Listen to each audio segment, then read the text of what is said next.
మనం ఎప్పుడూ ఇతరుల నుండి ఏదో ఒకటి ఆశిస్తూనే ఉంటాం. కానీ మనం తిరిగి ఏమిస్తున్నామని ఎప్పుడైనా ఆలోచించారా? ఒక రైల్వే స్టేషన్లో అడుక్కునే భిక్షగాడు కేవలం తన ఆలోచన మార్చుకుని ఒక పెద్ద వ్యాపారిగా ఎలా మారాడు? ఒక సంపన్న వ్యాపారి చెప్పిన ఆ ఒక్క మాట అతని జీవితాన్ని ఎలా మలుపు తిప్పింది? ఈ కథ వింటే మీరు కూడా మీ జీవితాన్ని చూసే విధానం మారిపోతుంది. చివరి వరకు చూడండి. అసలైన విజయ రహస్యం ఏంటో తెలుసుకోండి. ఒక చిన్న ఊరి రైల్వే స్టేషన్లో ఒక భిక్షగాడు ఉండేవాడు. అక్కడ వచ్చేపోయే రైళ్లలో ప్రయాణికులను అడుక్కుంటూ తన కడుపు నింపుకునేవాడు. ఒకరోజు భిక్షాటన చేస్తున్నప్పుడు సూటూ బూటూ ధరించిన ఒక పొడవాటి వ్యక్తి అతనికి కనిపించాడు. ఈయన పెద్ద కోటీశ్వరుడిలా ఉన్నాడు, అడిగితే బాగానే పైసలిస్తాడు అని అనుకుని భిక్షగాడు అతని దగ్గరకు వెళ్ళి చేయి చాచాడు. ఆ వ్యక్తి భిక్షగాడు వైపు చూసి ఇలా అన్నాడు, "నువ్వు ఎప్పుడూ అందరినీ అడుగుతూనే ఉంటావా? ఎప్పుడైనా ఎవరికైనా ఏదైనా ఇచ్చావా?" దానికి భిక్షగాడు ఆశ్చర్యపోతూ, "అయ్యా, నేనొక భిక్షగాడిని, అందరినీ అడుక్కునేవాడిని. నా స్థాయి ఏంటి? నేనితరులకి ఇచ్చేదేంటి?" అన్నాడు. అప్పుడు ఆ వ్యక్తి గంభీరంగా ఇలా అన్నాడు, "నువ్వు ఎవరికీ ఏమీ ఇవ్వలేనప్పుడు ఇతరుల నుండి ఆశించే హక్కు కూడా నీకు లేదు. నేనొక వ్యాపారిని, నేను ఇచ్చి పుచ్చుకోవడమే నమ్ముతాను.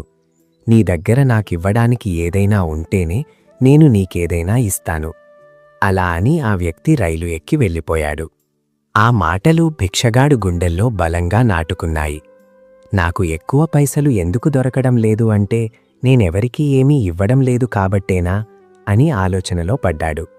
కాని తను భిక్షగాడు కదా, ఇతరులకేమివ్వగలడు? 2 రోజులు గడిచాయి. ఒకరోజు స్టేషన్ పక్కన కూర్చున్నప్పుడు అక్కడ చెట్లపై పూసిన అందమైన పువ్వులు అతని కంటపడ్డాయి. వెంటనే అతనికి ఒక ఆలోచన వచ్చింది. ఎవరైనా నాకు భిక్ష వేస్తే వారికి బదులుగా నేనొక పువ్వు ఇస్తాను అని నిర్ణయించుకున్నాడు. మరుసటి రోజు నుండి భిక్షగాడు కొన్ని పువ్వులు కోసుకుని రైలెక్కాడు. ఎవరైనా అతనికి పైసలు వేస్తే వెంటనే వారికి ఒక పువ్వు ఇచ్చేవాడు. ఆ పువ్వులు చూసి ప్రయాణికులు ఎంతో సంతోషంగా వాటిని తీసుకునేవారు. కొద్ది రోజుల్లోనే భిక్షగాడు ఒక విషయం గమనించాడు. పువ్వులు ఇస్తున్నప్పటి నుండి అతనికి భిక్ష ఇచ్చేవారు చాలా పెరిగారు. పువ్వులు అయిపోయినప్పుడు భిక్ష కూడా రావడం లేదని అతనికి అర్థమైంది. ఒకరోజు రైల్లో అడుగుతున్నప్పుడు అతనికి మళ్ళీ అదే వ్యాపారి కనిపించాడు. వెంటనే భిక్షగాడు అతని దగ్గరకు వెళ్ళి, "అయ్యా, ఈరోజు నా దగ్గర మీకివ్వడానికి పువ్వులు ఉన్నాయి. మీరు నాకు భిక్ష వేస్తే బదులుగా నేను మీకు పువ్వులు ఇస్తాను" అన్నాడు. ఆ వ్యాపారి నవ్వి కొన్ని పైసలిచ్చి పువ్వులు తీసుకున్నాడు. "శబాష్, ఈరోజు నుండి నువ్వు కూడా నాలాగే ఒక వ్యాపారివి అయ్యావు" అని చెప్పి తన స్టేషన్ రాగానే దిగిపోయాడు. వ్యాపారి అన్న ఆ మాటలు భిక్షగాడిలో ఒక కొత్త వెలుగుని నింపాయి. "నేను భిక్షగాడిని కాదు, నేను ఒక వ్యాపారిని" అని గట్టిగా అరుస్తూ ఆకాశం వైపు చూశాడు. జనం అతన్ని చూసి పిచ్చివాడనుకున్నారు. కాని ఆ మరుసటి రోజు నుండి భిక్షగాడు ఆ స్టేషన్లో మళ్లీ కనిపించలేదు. 6 నెలలు గడిచాయి. అదే స్టేషన్లో 2 సూటూ బూటూ వేసుకున్న వ్యక్తులు ప్రయాణిస్తున్నారు. ఒకరు మరొకరిని చూసి, "నన్ను గుర్తుపట్టారా?" అని అడిగారు. రెండవ వ్యక్తి, "లేదు, మనం మొదటిసారి కలుస్తున్నామనుకుంటా" అన్నాడు. దానికి మొదటి వ్యక్తి నవ్వుతూ, "లేదు సార్, మనం కలవడం ఇది 3వసారి. నేను ఆ పాత భిక్షగాడిని. మొదటిసారి కలిసినప్పుడు జీవితం అంటే ఏంటో నేర్పారు. రెండవసారి నేను ఎవరో నాకు గుర్తు చేశారు" అన్నాడు. ఆ వ్యాపారి ఆశ్చర్యపోతూ, "ఓ, నువ్వా? ఇంతలా మారిపోయావేంటి?" అని అడిగాడు. దానికి భిక్షగాడు, "అవును సార్, ఇప్పుడు నేను పువ్వుల పెద్ద వ్యాపారిని.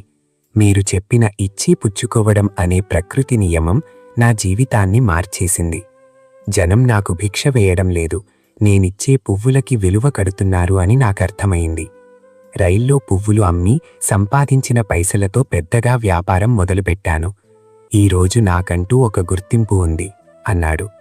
మిత్రులారా, ఈ కథ మనకు ఒక గొప్ప పాఠం చెప్తుంది.